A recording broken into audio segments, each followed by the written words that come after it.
afternoon, everyone. This is Tony from her Homestead Skills, and today I am going to do another thrift shop video. I hadn't intended to do another one for November, but I did find a few interesting things, so I will start. Okay, first off is something extremely unusual. I've never seen anything like this before, but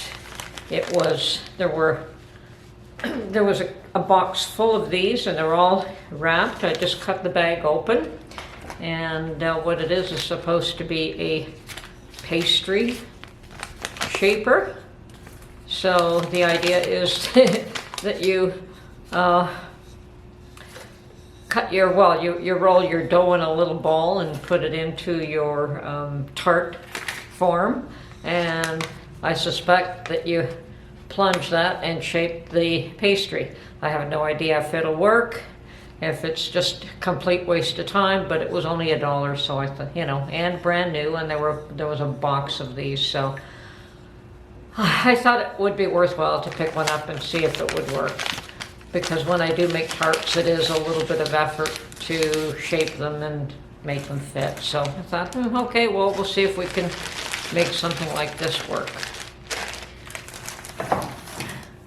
Second thing on the list of my thrift store purchases is a number of these little CorningWare casserole dishes. I've found this quite small size.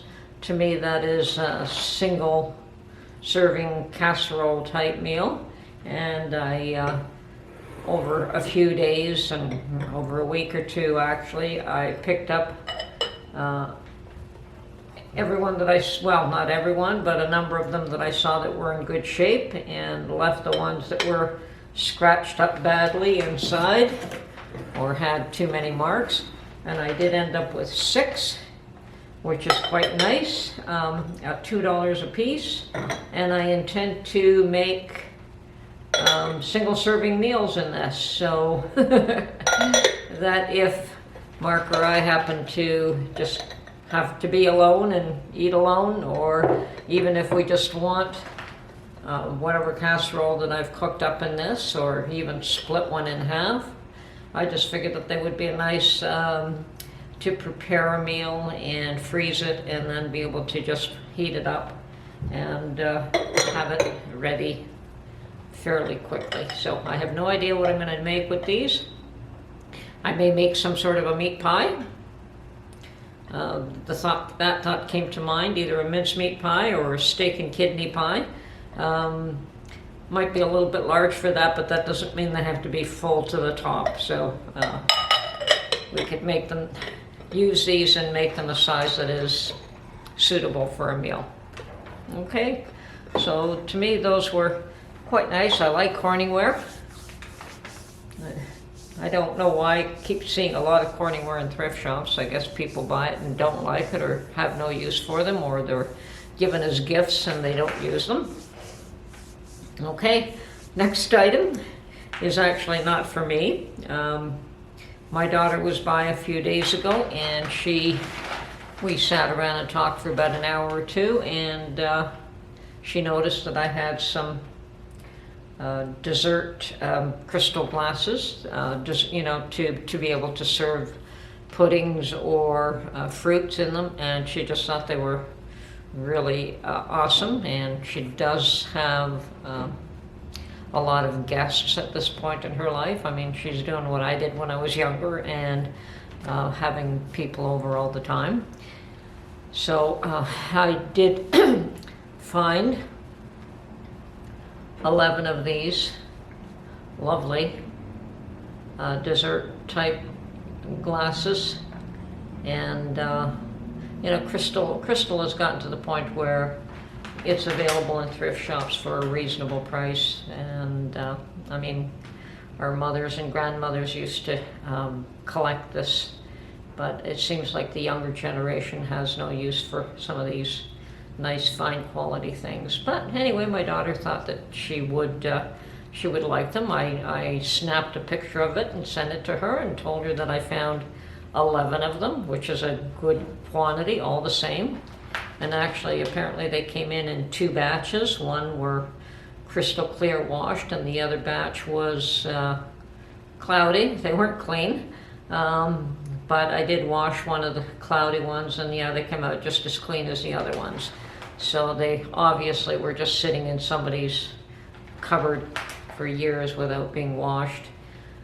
And I picked up 11 of these for her. So her thought is that yes, she would probably serve fruits like strawberries and berries and fruits and berries in them to her guests.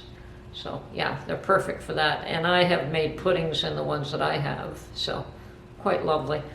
Anyway, did pick her up 11 of these, and the box of them is right here. There's no point in unwrapping them all because it's quite the job, but there is 11 of them, so she should be quite happy with that. And the last and probably most unusual item that I picked up today was another piece of cast iron. And it turns out that Canada also has a very rich history in the cast iron market, and I wasn't aware of that. But I picked up what is called a flat bottom kettle, and it's a number 9. It's fairly large. And it's a drip top flat bottom kettle, which is, very heavy, very heavy. Let me see if I can, and it is cast iron, and it's made by McClary's, which is an old Canadian manufacturer of stoves and cast iron. I didn't realize that we had them here, but apparently we do, and there are people that collect these items as well. I asked Mark if he'd ever heard of McClary's, and he says yes, he does remember that they did manufacture stoves, and I believe they were based out of London, Ontario. So for anyone who's interested in cast iron, it appears that Canada also has a very rich history in cast iron. Yes, this one here is enameled. I would have preferred that it wasn't, but I did give it a good wash. And I told Mark that it reminds me more of a cauldron than anything else. I have no idea what I'm going to use it for. But it came out quite nice, and I have both the lid and the bucket, or the kettle itself. And they're both fairly clean, quite nice. Apparently there's a trivet that comes with this as well, but the trivet is missing. But I could probably try to keep an eye out for that. And it looks like they are available. Anyway, so for anyone who's a cast iron lover, here's a new one for you. Now this product as well is from around 1929 from what I could make out. So it is, 1929, yeah, almost 100 years old. And considering that today's enameled pots chip and crack within a year or two, this one here is an awesome shape for the age.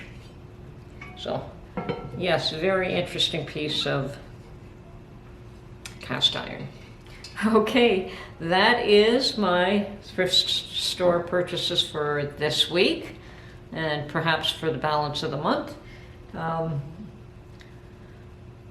I may find interesting things, but sometimes it is a long, hard process, and many days I just go in and walk out empty-handed, and it isn't unless I see something that I really like that I actually buy it. And believe it or not, I probably end up in thrift shops more often than not when this time of year, because I can't go to the garden. So that is one of my outings, just to get out and about. It's pretty healthy, it's a lot healthier than just locking myself inside. I hate winter, I hate the cold. but I also cannot stand being locked in, so I do try to get out, and thrift shops seem to be one of the places that I frequent. So that's perhaps why you might think that I do better than some people amassing product, but I'm still very picky with what I buy. Anyway, this is Tony from Her Homestead Skills. I hope you enjoyed this little video, and hopefully you'll come back for the next one. Have a great day.